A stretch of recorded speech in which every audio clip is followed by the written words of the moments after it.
Okay, well, welcome. Thank you. Thank you. And I'm happy we made this happen. Maria Menounos is on the podcast today. I have to first tell you, like, when, you know, I heard about this opportunity to interview you, I immediately was like, you were my inspiration for what I'm doing today. Like, watching you all those years be a host on, you were everywhere. I mean, E! News, Entertainment Tonight, Access, right? Everything. Like, I would watch you and be like, that's what I want to do. Like, I want to Oh, be Maria Menounos. Like, so this is like wild for me. thank you. You're welcome. I mean, but it's true. It's like that, you paved the way for like what a lot of people, first of all, how do you feel about the job you did for so many years being so many people's dream job? Because like I even it took me years to say it out loud because it was like, icky to say because I'm like everybody wants to do that. Everyone feels like they think they want to do it at least, and I'm like, no, but I really want to. And you did that job. I mean, I sound like Miranda Priestley, like the job a million women, but you know what I mean. So what was it like To to have know that job, people wanted that job? like to work in that job that everyone thought was like the dream job. And I mean, still today it's like people's dream to work at E! News and Mhm. be a host and everything. Yeah, it's wild because very early on, people would come up to me all the time, like, I want to do what you do. I want to do what you do. And I got that feeling because I remember watching people before me and be like, I want to do what you do. The thing that struck me and my husband, who's my partner in everything, was that it was really hard for people, right? Because if you didn't have an agent, you couldn't get a job, but you couldn't get an agent without the job. And it was like the chicken or the egg. And so we were like, we had this kind of dream to do after shows for TV shows. And so we started a little, after show for Breaking Bad and one for Jersey Shore back in the day. We bought this house that you could like, we thought, let's find this little house that like somebody would do tarot card readings out of, and we'll do these after shows. And so we started with those two, and then they built out. And it really became a place where I was able to direct the use of the world and say, oh, you want to do what I do? Come to AfterBuzz. It was called AfterBuzz. It is called AfterBuzz TV. And I would say, if you want to host, come get your chops. You'll learn from us. We have a whole curriculum, and you'll start hosting shows. You'll start getting video. We put video in studios before people were doing video. And at that time, they were laughing at us for shooting YouTube videos that were longer than 1 minute. We were doing 40-minute videos back then. And we're like, but when we're talking about our favorite show, we don't want to stop at 1 minute. And of course, then everything kept shifting. But our hosts were not only learning to host, they were getting fans. And so, even funny enough, I went to WrestleMania. I wrestled at WrestleMania, and I walk out of the arena, 75,000 people at Dolphin Stadium, and I see a sign in the audience. We love Kathy Kelly. She was one of my hosts on AfterBuzz. Like, people were fans of our hosts everywhere. So I felt like we solved this problem for people, and we actually launched, I mean, hundreds of careers, and we probably don't even know the extent of it because it's so hard. We had thousands of hosts, but there were so many people that started there, and really kind of well-known people now too. So it's been a really cool thing. I'm sure I applied. I'm sure I applied. Or like I'm sure. I'm like because I know your husband does AfterBuzz, and I heard the name. I was like, I'm Yeah. sure. But you're right. It is that. It's that the you can't get in the door without somebody knowing you. But now, aside from AfterBuzz, there's social media, right? So Yeah, that gives you but back in your day, no, I'm just kidding. But it's you got on true. the map. I mean, you went to college for journalism Yep. I went and to then Emerson. to Emerson. And then how did you get your foot in the door of like being a on-screen host? So I always say it's like a series of baby steps and lots of yeses and lots of free work. So my first thing was, at some point I would do kind of whatever like modeling job I could and whatever. And then my cousin knew this guy, Kevin, who's my husband now. And he's like, my buddy's coming back from, LA. He's going to make a movie. You should work on it. And I was like, yeah, right. He had been telling me someday when you want to move to LA, I got a buddy out there, he works at MTV. And I used to think he was just bullshitting, but he did come back to make a movie. And I worked for free on it with Kevin for the summer. And someone who worked on the movie that Kevin had hooked up and put on TV returned the favor and said, there's this job at this place called Channel One News, and Maria should apply for it. And I'll give her tape over to the executive producer. And so Kevin and I edited some old college news tapes. I was 40 pounds heavier, and I sent in the tapes. And the executive producer at the time said, I thought you didn't want the job from your tapes because of what I looked like, which is funny thinking about that now. Yeah. And I got my first job at Channel One News, moved to LA. The second I landed in LA, the executive producer goes, hey, nice to meet you. Okay, great. You're getting on a plane. You're going to DC and you're going to interview Lars Ulrich from Metallica. And I'm like, but I just landed in LA, literally just landed in LA to move here. And he goes, yep, bye. And I go, okay, bye. Cool. And you did went it right back to the other coast. Oh my God. And that's where I got my start. But it was a series of, I did every production I could in school. I studied, I did every extracurricular activity. Everything I could, every little opening, every potential something I did, hoping that it would lead to something. And it did. And it did. Did you always know that's what you wanted to do? I never wanted to necessarily do entertainment news. Funny enough, even though when I met Bob Goen at the Miss Teen USA pageant, I was like, I want to do what you do. Because it just looked amazing, like to be on TV. Were you in a pageant? Yeah, I was Miss Massachusetts Teen USA and went to Miss Teen USA. Oh, pageant life. Yeah. It's so interesting you know what? Now I'm remembering. I interviewed Olivia Culpo. Oh yeah, I love Olivia. And she said, because she was a pageant girl too, and she said that you were like her inspiration in that way. Like she was like, okay, look, like she did a pageant and then she moved on and like did other things. Wow. Yeah. So I feel like people don't know that like pageant life can lead. I mean, that also a lot of people in the industry have done pageants. Yeah, for sure. And, they get such a bad rap, but I learned so much and it was so helpful with poise and confidence and presentation. And, I think they were really wonderful to me. I didn't do a lot of them. I did two different ones. Actually, no, I ended up doing the Miss Massachusetts USA pageant too. So maybe I did 3, but yeah. So you were, so something about like pageants and TV, like you wanted kind of to be on camera and be seen. I knew. Yeah, but I didn't think entertainment news. I actually wanted to do sports. I loved sports. Yeah. And I wanted to do everything. I wanted to act. I wanted to host. I wanted to do everything. My parents didn't allow acting or any of that. So journalism was something I was also really passionate about and studying. And so I figured that would be my safe way in. And then I would be able to kind of, do what I wanted.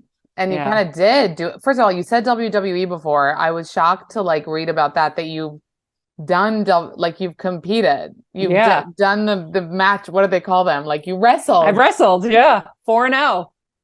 Wait, what? 4-0. I won 4 matches. I'm undefeated. Is WWE the like fake one? So let me educate you. Educate me. WWE is the biggest wrestling federation, the biggest, company for this. So it's entertainment. It's sports entertainment. So yes, they know what the outcome is going to be. We all kind of know what we're doing.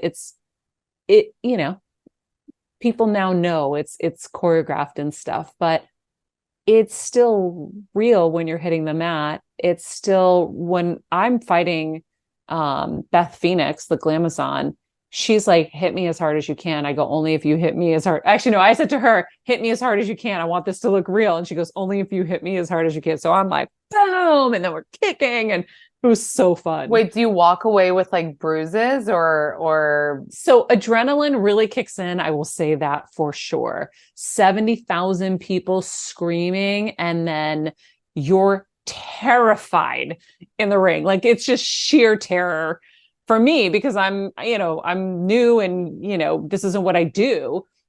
And but so so how did you get adrenaline into helps. it? How did you get into it then? You were I was just a super fan. stop. You would Yeah. watch it and My what dad and they I, that's so funny. yeah, my So it's dad like and I grew up watching it. I was a super fan. And so it started because they started having guest hosts for Monday Night Raw, their big show. And I remember telling my publicist, you got to get me in, you got to get me in. Well, he never called them. So one day he calls me and he goes, you're not going to believe this. I didn't even call them. They called me. I go, no way. He's like, yeah. I go, okay, cool. Say yes on one condition. I want to wrestle. And they kind of didn't take me seriously. And then also at the same time, it's such a machine. They work harder than anybody in this business. It's insane what they do and what they pull off. They're like a traveling circus, basically. It's like nonstop. wait, did you have a name? No. Well, I called myself the Golden Greek, but I always wear like my Greek flags, and I was the Greek wrestler. But I went and I trained with this guy, rest in peace, Rick Drazen, in his backyard in Van Nuys, California. And then I showed up one day for my match, and I go, or for my guest hosting, and I said, I know how to wrestle. And so they put me with their trainer, Dean, and I showed him what I could do. And then he taught me this move called the sunset flip. And that was hours before I had to do it. And I went out and I did it. And then from there on, I kept the storyline going because I'm a fan. So I know how to egg them on. So I'm like, I don't want this to stop. I want to keep doing this. This is so fun. And so I kept doing it and doing it. And then it culminated with WrestleMania. And at that point, the women had never made it on the card.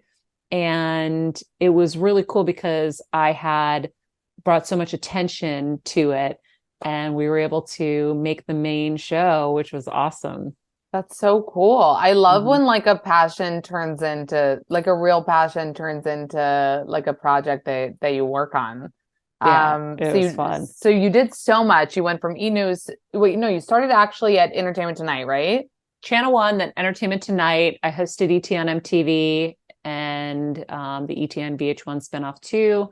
Then I went to Access Hollywood, the Today Show, and Nightly News. In between, I was on a season of One Tree Hill and the Fantastic Four. And then on the acting side, and then I was the Pantene girl. And Right. then at the Today Show, Nightly News, and Access, I interviewed the Obamas and did all that stuff, wrote books. And then from there, I went to Extra, wrote more books, did more campaigns and stuff. And then then I got a brain tumor, and then I started my own podcast. So all of this is like like your 20s and 30s. This is all happening. Mm-hmm. So Yeah, but I think I moved out to LA when I was 21, when you 22. were 21. So then your last year at E No, is News, that ET? I think at 22. I don't know. It's so hard. I can't remember dates. so you stopped working with E, I'll tell you, in 2017. Yes, thank you. How did you why and how did you step back from that? I mean, I had a brain tumor to heal from, a brain surgery. My mom had brain cancer. And so, yeah, I had to focus on healing and getting better. And then I had a Sirius XM show at the time that I had been doing a Friday podcast spinoff, knowing that's where I wanted my future to kind of go. And then, yeah, I went solely over to podcast, and I've really, really enjoyed doing that. I mean, I'm living my mission. God kind of put me on these crazy health journeys, one of which Wow. I just battled and dealt with now. And I know it's happening to help other people. So my through line always has been to help people and to share information. And so I'm doing both of those. So yeah, let's talk about I wanted to lighten it up with the other stuff Thank you. because there is, so much more to you than just the fucking crazy, terrible things you had to deal with, like reading them on the list is like, you look at you, you're like literally glowing, look so good, goddess. And you went through all the Thank you. shit, brain tumor, diabetes. Now you just had pancreatic cancer. What? Like, how do Yeah. you, are you,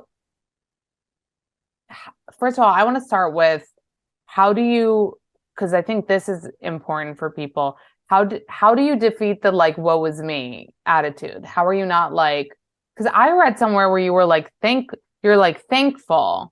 You're looking at the bright side of being thankful Yeah. that you're okay, because thank God you're okay now. But how do you not kind of feel sorry for yourself in those moments and ask God, why is all this happening to me?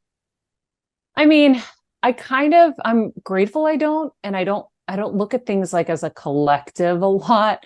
I don't look into my past. I just kind of am such a doer and I love life. And I feel like, yeah, it doesn't mean that it isn't hard sometimes and I don't get knocked down. Like the brain tumor was just one of those things. I was super burnt out. Dealt with a lot of toxicity and I was like, so wiped out. I was like, okay, I'm like, if this is it, this is it. And I was okay with it then because I was cooked.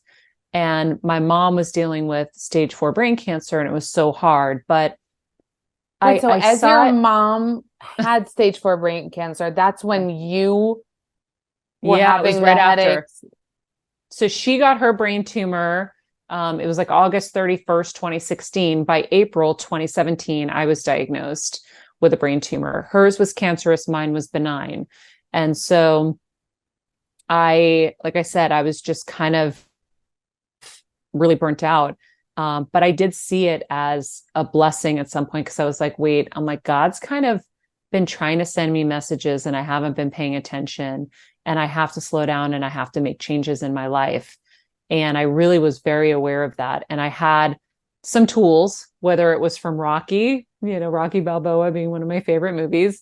And the quote in there is, it ain't about how hard you hit. It's about how hard you can get hit and keep moving forward, how much you can take and keep moving forward.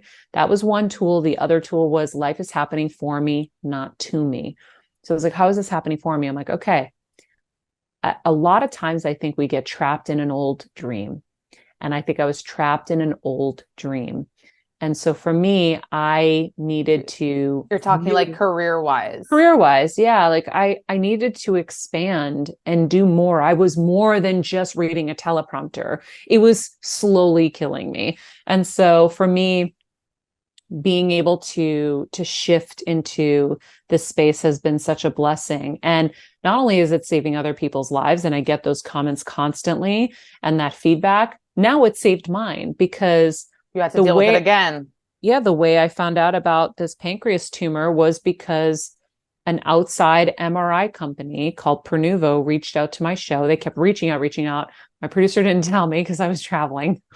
And then I met her at a party and she's like, you have to come in. You have to get this MRI. And they say God speaks through people. I feel like my mom sent her to me to get me in that MRI because I had been experiencing things and trying to get to the bottom of them. I went to the hospital that November in severe abdominal pain, got a CAT scan. Everything was fine, they said. I had severe pain again. They're like, well, we scanned you and your blood's fine and, whatever. And so I was trying and trying and trying. And it was only when I went to that facility that they found this tumor on my pancreas, which the way they've kind of described it is just like the brain tumors. There's the good kind that you would want. If you could have one kind, you'd want mine, or there's a bad kind that my mom had.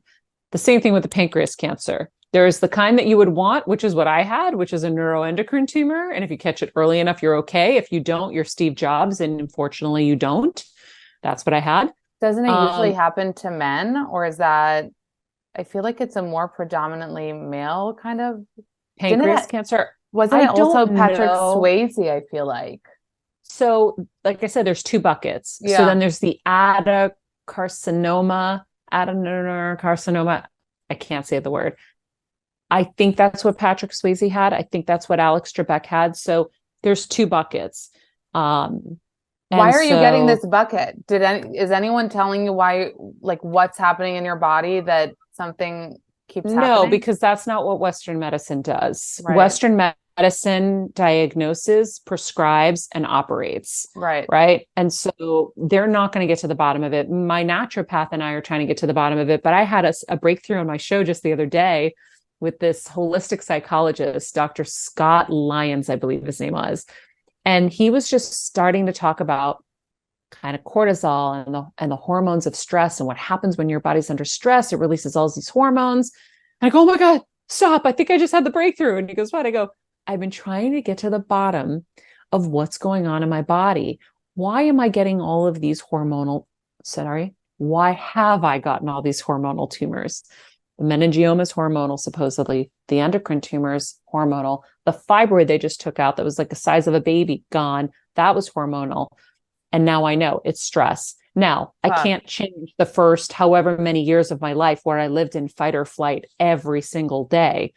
Where I've really made changes is since brain tumor, which was 2017, which was now 6 years ago. I've made incredible strides, and I'm still working on everything. But that Mack truck, it's hard to slow it down when it's already coming. That's why I keep telling people your health is an accumulation of health habits and choices.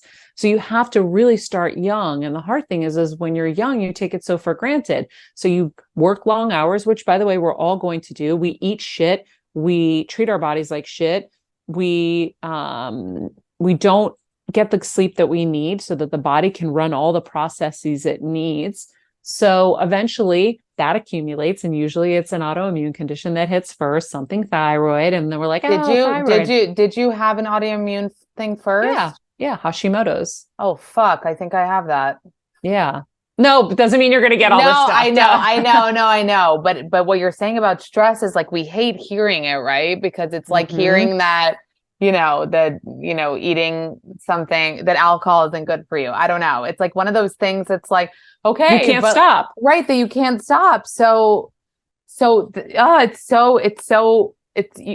I mean, I hear my mom say it like the stress, but what do you do to kind of keep that lower than you used to? So I'll tell you, I started a meditation program by Dr. Joe Dispenza. Are you familiar with him? No. Okay, you and your whole audience need to know about him because I have been self-help queen since I was little. I love everything and I study everything and I try a lot of stuff. This is the way. So I started last, let's say January-ish. My friend Marie Forleo was like, you have to do this. I went to his meditation event. It's amazing. I go, I'd rather gouge my eyeballs out than go to a meditation event. And I'm self-help queen. That's just one thing I'm not going to do. And she was like, Maria, I felt like a snake coming out of my skin. And something about what she said, and in that moment, somehow it clicked. I don't know if it was divine and my mom had something to do with it. I was like, oh my God, that's exactly what I need to do. And I instantly went online and I signed up for his course, The Formula. And I started the course. Within 3 days, all of my anxiety that was very crippling and I was about to go on medication for was gone and has not come back. I used to grind and clench my teeth so intensely. I had mouth guards. My tongue was stuck to the roof of my mouth. I didn't know. I got so used to it. I didn't know your tongue could unglue from the roof of your mouth. So I started this, went to a meditation, and then I did his progressive course, which is deeper, that prepares you for your first meditation event. It's so life-changing because he isn't teaching you to just go and sit in black space and whatever. He's teaching you how to change your brain, how to change your personality to change your reality. Because what is going on is you're doing something that needs to change your future. And how you think and how you feel is so important for all of this. So he's studied neuroscience, quantum physics. Everything he talks about is scientifically backed. So it's not woo-woo. You can actually bite into things. It feels so good. So he said, once you start doing the work, there'll be a moment where you just realize you're happy for no reason. And I was like, what's this guy talking about? I was in, but I wasn't like fully like thinking I wasn't drinking the full Kool-Aid. Yeah. A couple months in, I'm in my kitchen and I look at my husband and I'm like, just so happy. I think I could lift a car with my joy. And Wait, he's how like, do you do it every day? yeah, I was doing it every day and I was getting addicted and it was feeling so good. And I was making so many changes in my life because think about it. He talks about if you do the same things over and over and expect a different outcome, you're insane, right? Which I feel, yeah, no, I think that's the definition of, yeah, that's the Insanity. definition of insanity. Yeah. So you lay one day over the next, over the next, over the next. It's the same thing every single day. So the only way to do that is to disrupt that and to make different choices. Even little things like drive to work a different way, say yes to something you would have said no to, anything you can to change up the patterns. And so I was floating. And I was focusing on my full mind, body, and soul healing. I would literally go through my body and I'm like, I want to heal this. I want this to be gone. I want that to be gone. Okay. In June, I get smacked in the face with a type 1 diabetes diagnosis. And I'm like, what the F? I'm feeling better than ever. Wait, so how Life did you is find out amazing. if you were feeling good? So I remember going to a Celtics game, coming home to my house in Connecticut, and my legs became rocks. And when I say it was like a demon rock climbing up and down my leg, you could physically see it moving. And my husband was so freaked out and I'm screaming. It was like I was inconsolable. It was in so much pain. And I had someone come and give me an IV bag. I'm like, I must be dehydrated. Mm. And it kind of worked, but it didn't do enough. So I was like, something's wrong. I need to go to the hospital. And I went to the hospital and my A1C level, which was normally at like a 5.8 or something, was a 10.6. I was off the Richter scales. They're like, you have diabetes. I'm like, no, I don't. There's no way. I quit sugar 2 years ago. There's no way. And so tests come back, you have it. And so I was devastated. And I started kind of what I do when I get upset like that is I instantly start researching. What else could this be? What am I missing? Why did this And that happen? So I helps go, you? I feel like it usually makes things worse for me. no, because I knew this was not right. I knew something was But do you know what I something feel else. like with you, Maria? Like you're kind of fearless. I don't think so. Really? No, I mean, You seem kind of, I mean, you're talking about your brain tumor and saying that like you were like, okay, I also had my mom walk before me. My mom went in for yeah. brain surgery and I watched her go in with a smile. So I had a role model. Had that not happened, I don't know how I would have reacted. Your Um, mom, I mean, the disease took her life, yeah? yeah, Oh my God. eventually. I'm But I'll so tell you, sorry. it came with a 6 to 12 month kind of diagnosis, right? That's what that comes with. She got 5 years. And again, that was every expert I was bringing onto the show. And I was learning and applying things to her. And, and I learned so much through that journey. And so the only reason we lost her is because she got COVID and she was too weak for treatments. So, How did she oh get no. Oh COVID? no. Do you want to know this worst story? So year No. one of COVID, Do I? year one of COVID, you can actually go online on YouTube. I made a little like, I think 15-minute documentary called Mom, Dad, COVID and Me about the journey. And there's some caretaking stuff in there for you guys. But November of 2020, that was COVID, right? Yeah. So the first COVID year, I land from a flight and I see a text and it's like mom was rushed to the hospital unresponsive. And I'm like, what? So she ended up with COVID, stage 4 brain cancer. She's in one hospital. By the next day, my dad has it. He's severe type 1 diabetic, 77 years old. He's in another hospital. And now I'm Dirty Harry, playing Dirty Harry with 2 hospitals. They all call at the same time. It's like 3:45. They make their rounds and they all call. So I got my mom's here, my dad's here. And I'm like, hold on. What was her blood count? It was crazy. So we beat COVID. And the problem was when she was released to me and I had her at home, she was too weak for the treatments. And that's why the tumor just grew. But that was crazy. The diabetes, yes, I went into research mode and I saw that, and I can't remember the percentage, but it was in like the 30s or 40s% of people got diabetes after COVID. And so But your there's dad had it. some, Is it not it is genetic? genetic. It is Okay. genetic, but I was 43 years old. Like that was weird, Yeah. right? And I'm healthy. I eat well. Like it just didn't make sense. So I'm like, I bet you this is the COVID. And so anyhow, was working diligently on that. Between us was having insane success that I'll share with people at some point that blew all my doctors away. And I was like, wow, this is unbelievable. Well, And you then made the connection. You made some connection. I figured out how to get off of insulin. And so I was off insulin for months. And now, And now I'm back on it because they severed my pancreas. And the pancreas is uh, what does insulin. So now I'm going back through the process. It's going to take a minute because so I have are to those heal. not connected? Was the pancreas? I mean, So it is though. It must be. I don't know, but it must be because my first instinct, and I know my gut, was I don't have this. And so um imagine there's a tumor on the part of your pancreas that's producing insulin. And It so can't be not connected. they should have scanned my pancreas back then to see. But anyhow, in November, so June, I was diagnosed with this. In November, I started having severe abdominal pain and I had severe diarrhea for a month and a half. I did all the stool tests. They came back negative. Nothing was bad. I went and got a CAT scan. They said, you're fine. But I'm like, pain kept persisting. And anytime I complained about the pain, my doctor was like, we've done all the tests.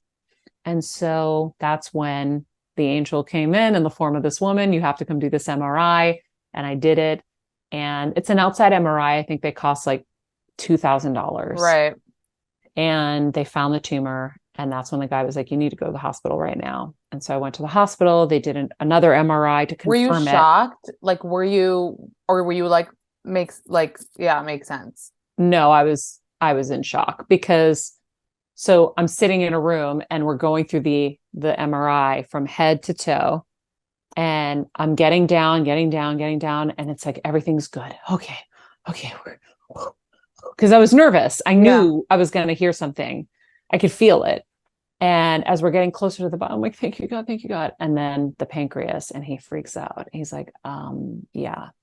And so when he said there was a large mass on my pancreas, I started to well up and I looked at him. I was like, so I'm a goner, right? And You said that for real? yeah, because I know what pancreas and tumor means. Yeah. And he was like, I just know you need to go to the hospital right now. And he was really freaked out. And so I looked at Kevin and I'm like, holy effing shit. Like, I can't believe this is happening. And yeah, after you get dealt a brain tumor and to get the other, like, there's two of the worst things, you're like, are you serious? And so then I saw how freaked out he was. So I went in a consoling mode because I felt bad for him. So I think that helped me a little bit in that moment. Cause I'm like, dude, trust me, like crazy shit's happened to me. And I don't know what's going to happen, but I want you to know I'm grateful because he was so freaked out that he had to deliver that news. The radiologist, the radiologist from Pronovo. Yeah. And so, cause he's probably thinking the worst too. And so we rushed off from there and I'm like, Kevin, and we were just kind of numb. And when they confirmed it, the next morning, it was a Saturday morning, I woke up and I just looked over because I pray every night. I have on my fireplace mantle, I have my church icons and I pray every night. And I was just fucking gutted. I was like guttural crying. And I was like, I can't believe God just blessed me with a baby. I'm going to have a baby. And you had just found how, because you're expecting we were 2 months along or something. We were surrogacy. yeah. And I'm like, wow. I can't believe I'm finally going to have a baby. I'm not going to get to meet her. Because what we also found out was that when they found the MRI, the tumor on the MRI, I said, can we go back and get the records and look at the November scan? I bet it was there. And it was. At that point, it was 2 centimeters. And then by the time they found it, it was almost 4 centimeters. It had doubled in size in 2 months. So how didn't they see it though on the first scan? So I'm still getting to the bottom of that. What I've learned since is, because I'm just healing from all of this, what I'm learning is that different scans have the ability to see different things better. So for this, an MRI was what's really going to see it. For other things, a CAT scan's better, and for other things, an ultrasound's better. And so it's a really complicated process to figure out which one is the But you're right thing saying to it do. was there It on the was. scan you did. So he was able, so the radiologist went back and he was able to see it and do an addendum and say, yes, now with the knowledge it was there, we were able to see it. It is there. So have you, since all of this, like, are you you said you started working with a naturopath, like obviously Western medicine, like that's what saved your life, right? saved Like me. Yep. like Western medicine, they did the surgery, they got it out at the end of the day. Mm-hmm. But making the connections, I mean, even not with cancer and that scary stuff, they don't make any connections in Western medicine. It's like, it's literally wild. Like they won't, I think they're scared. Maybe they're taught, like, if it's not by the book, you're not. I remember I had psoriasis. I still do, like a scalp psoriasis. Okay. Um, I'm supposed to put a steroid on it. And they say like the steroid is really harsh, like put a really little amount. So when I was younger, I was putting probably more than a little amount. So I got hair loss in that patch. Mm-hmm. Looking back, it was so stupid. We go to a derm. My mom is like, my child's balding. Looking back, it was like this big, like relax. They were like alopecia areata. So they give me this other disease. They start injecting me with something. Now I look back and I'm like, I lost hair in that spot because of the psoriasis meds. I don't have alopecia. Yeah. But they, even that connection that is so silly, but it's like, I don't have alopecia areata and psoriasis and the same thing. But, you know, this is why doctors, I mean, and that's like a small scale derm thing. Here we're talking about like, so it sounds like you're working on so many things now to kind of go back and figure out why this happened, how to make sure you stay healthy and everything like that. Yeah, that's why, honestly, like I'm so grateful for my show. And this is when it's funny, when I meet people and they have health stuff, I'm like, please listen to my show. I'm not telling you to listen to it because I need more followers or any of that. I'm like, it's literally our accountability partner to make health a priority in our life, because no one teaches us that health is that important. What they do teach us, and I'm sure you know this, is when we're little, grow up and be something, get good grades. Then it's, go to a great college, get a big job, make a lot of money, get married, have kids. Health? Does anybody teach us anything about health? No. But what do you think about the too much information? Like, what do you think about that? Because like my mom has gone crazy with it. I walk into her house at any hour. She's listening to Dr. Hyman, Dr. This, all these reels she sends me. So like, how do you, and that I feel like can be too much. It could be overwhelming, lots of different information. The way I approach it is I just think of my virtual toolbox in the air, and I'm just acquiring things and implementing them little by little, teeny things. Like Dr. Mark Hyman, I saw on one of his Instagrams, he had this chocolate mousse with avocado and cacao powder. I was like, hell yeah. I tried it. It's amazing. And so I don't overwhelm myself. And I do have a naturopath. I really believe in having a naturopath because they're going to do the detective work. They're going to get under the hood and they're going to teach you things about your health and how to approach it, how to make sure you're getting sunlight, how important sunlight is to our bodies, even though centralized medicine tells us to stay the frig away from it. It's crazy what is being studied with sun and your health. And so for me, it's applying as much as I can without being overwhelmed, not thinking that I'm going to do everything perfect all the time, but realizing that health has to be a priority and that we have to be the CEO of our health. And so we have to keep a pain journal. I keep a pain journal. So when I sit with the doctor, I know I'm going to forget everything. Yeah. I forget what I did 10 minutes ago. And you're going to probably feel great that day. And you're going to feel great. Yeah. When the car, you are like, my car's rattling. You go to the mechanic and now it's not. And you're like, oh, no, shit. You're going to feel amazing. You'll be like, no, everything's really good. Actually, I don't know why I'm here. Yeah. So you can look at your notes and say, oh gosh, I've had a pattern. Oh my God, I've been having diarrhea for a long time. Like, we don't talk about that because we're so embarrassed, but that is such a massive sign of things are going really wrong in there. and abdominal pain. Sometimes like, oh, I just ate something bad, or oh, it's gone now. Things that come and go, you've got to focus on. And if there's a pain that persists and your doctors are not getting to the bottom of it, or they can't figure it out, then you need to go another route. And like these outside scans, maybe, or thermography, or someone like a Or naturopath, GI maps, I heard something. yeah, You have to just keep fighting because it's your life and you have to fight for your own life. which you've been Um, having to fucking do yeah. And the so much. scans, it's funny. I was talking on the Today Show this morning about how I'm working with someone to get insurance to cover it Oh, that would be because amazing. I know he knows how to do this. And I know I'm persistent enough. And I know that it's expensive for people and it's so hard. Healthcare is such a nightmare in general. Insurance, it's so hard. And I know that. So that's part of my mission now, too, is to figure out how to do this. Of course, I was like on social media and I shouldn't look at the comments, but some people are like, yeah, nobody can do these. And I'm like, I know, that's what I'm working on. I know. And then someone else was like, someone else complained and said, yeah, and then there's going to be a lot of red tape. And I'm like, okay, so should I quit? Should I not do this? Do you not want me to? I don't understand. We have to just keep trying. Yeah. And so, yeah, So, but with all of this, do you not get health anxiety, Maria? Like, are I you do. now like I on am. guard with your body? And I am. And I'm having to work on that. Like if I yeah, feel a little pain right now, I'm still healing. I'm only 9 weeks out of surgery, eight I and a can't half believe weeks out of I surgery. can't believe you're 8.5 weeks after surgery and you're on.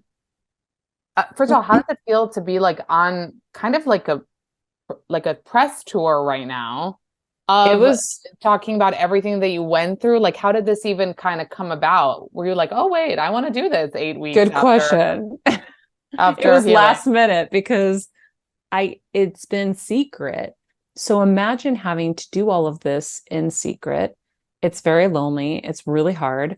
And then Were you I, posting normally on like Instagram and stuff? yeah, pretending. Yeah. And then at the same time, I was starting to feel better. And I finally called my publicist and I said, I can't hide anymore. Like, I can't hide my glucose monitor on my arm anymore. Like, I can't, hide what's been going on. I need to be able to let this out because it's not healthy to hold it in any longer. I had to hold it in for a little while. It's not healthy anymore. And I'm looking at my calendar, and with travel and a baby coming, this is the moment. So we just got to do it right now. And so we did. We called up People Magazine and I told the story. And funny enough, that's when it became really real for me, is when I started talking about it. These last couple days, it like really hit me because my husband was telling me this is what Steve Jobs died of at some point to get me to understand the gravity of it. And I was like, no, sir, you didn't hear that right. And then my doctor was like, yeah, not only did he die of it, he goes, I was his doctor. And I was like, oh my God. So I'm in process of all of this. Yeah. And Are yeah, you working with a therapist as well? I'm going to, Yeah. yeah, I'm going You to. don't I want this think coming up in like 5 years, you know? Oh no, shit, I had pancreatic cancer. it's bananas. It is so important what you're doing, and you have your podcast Heal Squad. Um, it's so important what you're doing, to talk about this stuff and educate people and make people feel not alone and make people feel like you can heal. It's I feel like attitude is such a big part of it. Is that because you were saying you learned Yeah, that kind of from your mom? I did. My mom never cried when she was diagnosed. She never felt sorry for herself. And she showed me that way. We've always been pretty positive people. Doesn't mean that we don't get knocked down. And listen, we've had a lot of, my dad almost died like on the regular with his type 1 diabetes. So we've lived on pins and needles forever. And maybe that's why we're just always clinging to happiness because we're going through so much stuff that we don't want to feel that stuff. Let's like feel the good stuff. But I feel it would be such a pity to be woe is me when God's granted me so many miracles. And I Yeah. remember even when my mom was dying and we knew these were her last days, my dad was in the kitchen, he was cooking, and he just started crying. And he goes, "Why us? Why our family has to have so much?" And I said, "Dad, why not us?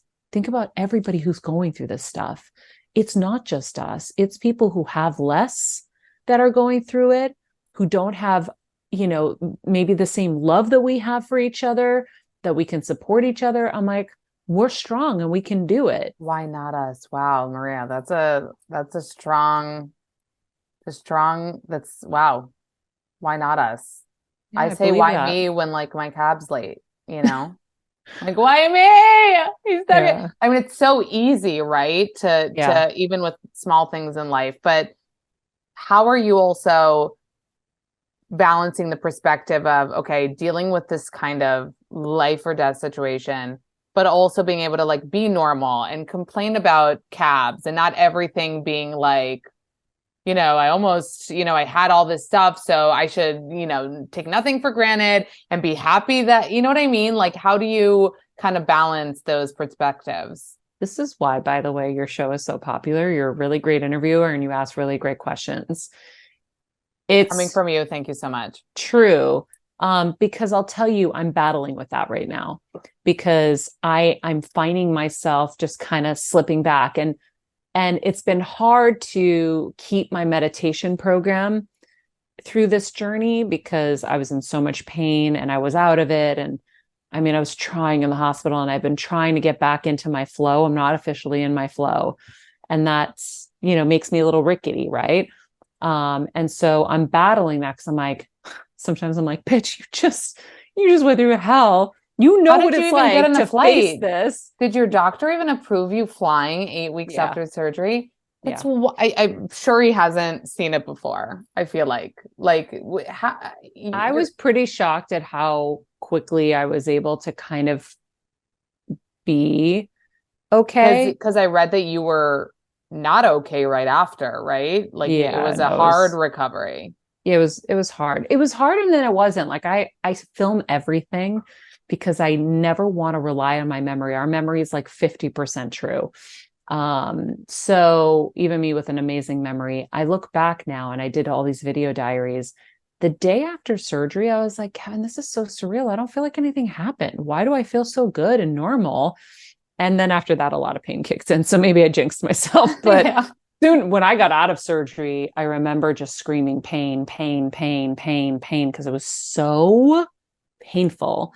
And we couldn't get the pain meds right for a while. And then it was a little rough at some point, but yeah, I mean, I don't know. I want to, Move I want to forward. do, I want to Yeah.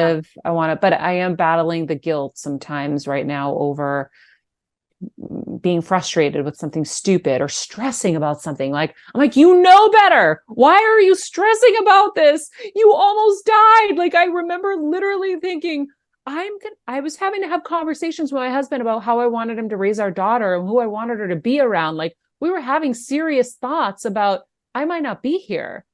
And so, yeah, I'm battling and I'm Like before you went into surgery, did they make it sound 100% optimistic or were they not it sure? it was optimistic at that point. It was before then, and it takes a minute to get to that. You have to Mm. find the surgeons, you got to sit with oncology, and I'm like, So you, I'm in an oncologist office. What's wait, happening? so you didn't know from the beginning that that it's the kind that you said wasn't the really bad kind. Not the first couple days after the biopsy, but the biopsy doctor had said this was nothing. Before biopsy, he was like, this is nothing. I've been doing this for 20 years. This is probably pancreatitis or inflammation at best, but your primary over here has been busting my butt to get you in here. So I'm going to do this, but you're fine. That's what he said. And so he kind of gaslit both of us. And we when I came out, he goes, well, it's definitely something. And so he's like, it's stage 1, which then it was stage 2, but stage 1 neuroendocrine tumor. He's like, it's well differentiated. So you're still learning lingo. And he's like, Right. well differentiated means it looks like it hasn't spread and we can get it out. But then you meet with oncology and everyone, they're like, well, we have to take your spleen, we have to take all the lymph nodes, and, because it might have spread. And you're like, okay, so what? And then they never shared the report with me. The official report said they thought I had the worst pancreas cancer, the adenomoma carcinoma on it. I just saw that because they gave it to People magazine. I never even saw that. So I could just tell from faces and feelings that it was very serious. And so it Sounds like wasn't so until, uncertain all the time to be in this. yeah. And so there was a lot of fear. And then I had to just shift myself out of it and be like, you don't know anything. Wait till you know. And Dr. Donahue, when I did sit with him, he goes, you are going to be okay. I'm going to get this out and you're going to be fine. But I just met him. How am I going to believe him? Like, Yeah. so much shit has happened up until this point. Like, I don't Right. know. So, Wow. luckily he was right. I joked with him because he's from Boston. I'm like, if you're not right, I know where you live. I'm coming for you. Oh my But God. Well, so I thank use a God lot that of humor. you're healthy and you're okay and you look great. And I hope you don't have to deal with anything like this again. Thank you. Um, No mas. We're done. no mas. And you're having a baby. I know. Wait, did I make up that it's a girl? It is a girl. Oh, yay. Yeah. I get excited. I don't know why I get excited that it's a girl. Did you pick a girl? How does that work? So I did know that it was a girl going in. Yeah. Do you know that they don't do that in every country? Isn't that weird? Really? Yeah, my friend is doing it in Israel. And I was like, so what it because if you have the embryo, you should know You do. Yeah. Well, yeah. you don't have to know. My doctor accidentally told me, so I knew. Oh. Yeah. Maybe they're like in Israel, they're like, you got to pay extra to know to know the gender. Probably. Probably. Oh my God, that's so exciting. It's a girl. When is the due Yeah. date? Did you share that?